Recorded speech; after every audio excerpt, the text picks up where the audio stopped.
1911 সালে ইতালির রাজধানী রোমের একটি স্টেশন থেকে 104 জন যাত্রী নিয়ে রওনা হওয়া একটি ট্রেন নিখোঁজ হয়ে গিয়েছিল। কিন্তু রহস্যময়ভাবে কিভাবে বেঁচে গেলেন 2 জন, জানার জন্য পুরো ভিডিওটি দেখুন। বিশ্বের সবথেকে রহস্যময় স্থানগুলির মধ্যে অন্যতম হল বারমুডা ট্রায়াঙ্গল। আসলে এই অঞ্চলের উপর দিয়ে উড়ে যাওয়া যাত্রীবাহী কয়েকটি বিমান নিখোঁজ হয়ে গিয়েছে। সেই ঘটনা গোটা বিশ্বে আলোড়ন ফেলে দিয়েছে। কিন্তু আজ আমরা এমন একটি রেলপথের কথা বলবো যা একই রকমভাবে রহস্যের উদ্রেক করেছে। আসলে ওই রেলপথ অতিক্রম করার সময় রহস্যজনকভাবে নিখোঁজ হয়ে গিয়েছিল আস্ত একটি নতুন ট্রেন। এমনকি 104 জন আরোহীর মধ্যে খোঁজ নেই 102 জন আরোহীর। তবে ওই ট্রেনের 2 যাত্রীর বেঁচে যাওয়া যেন আজও রহস্যই হয়ে রয়েছে। 1911 সালে ইতালির রাজধানী রোমের একটি স্টেশন থেকে রওনা হওয়া ট্রেন জেনেটি নিখোঁজ হয়ে গিয়েছিল। তবে 100 বছরেরও বেশি সময় ধরে সেই ট্রেনের সন্ধান করা হলেও তার কোনো খোঁজ পাওয়া যায়নি।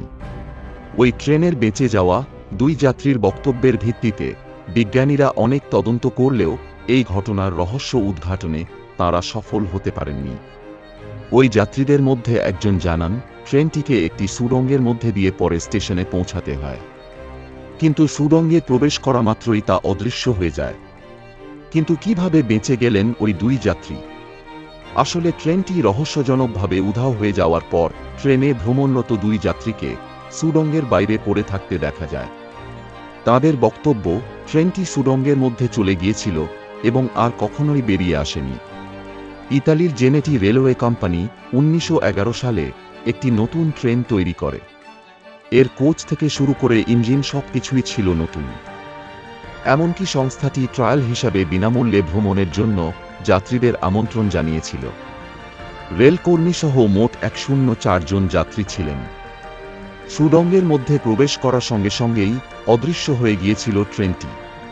পরের স্টেশনে জেনেটি ট্রেনের জন্য অপেক্ষা করছিলেন যাত্রীরা, অথচ ট্রেন সেখানে পৌঁছয়নি। এরপর ওই ট্রেন নিয়ে সারা বিশ্বে নানা ধরনের গুজব ছড়াতে থাকে। কেউ কেউ বলেন এই ট্রেন টাইম ট্রাভেল করে অন্য জগতে পৌঁছে গিয়েছে।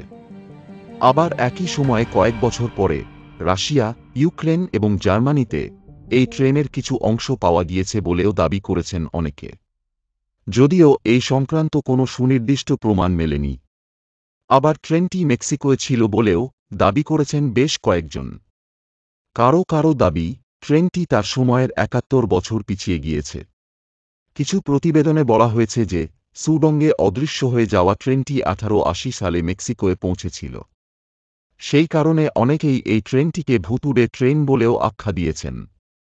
মেক্সিকোর এক চিকিৎসকের দাবি, 104 জনকে রহস্যজনকভাবে তাঁর হাসপাতালে ভর্তি করা হয়েছিল, কিন্তু তাঁরা সকলেই পাগল হয়ে গিয়েছিল।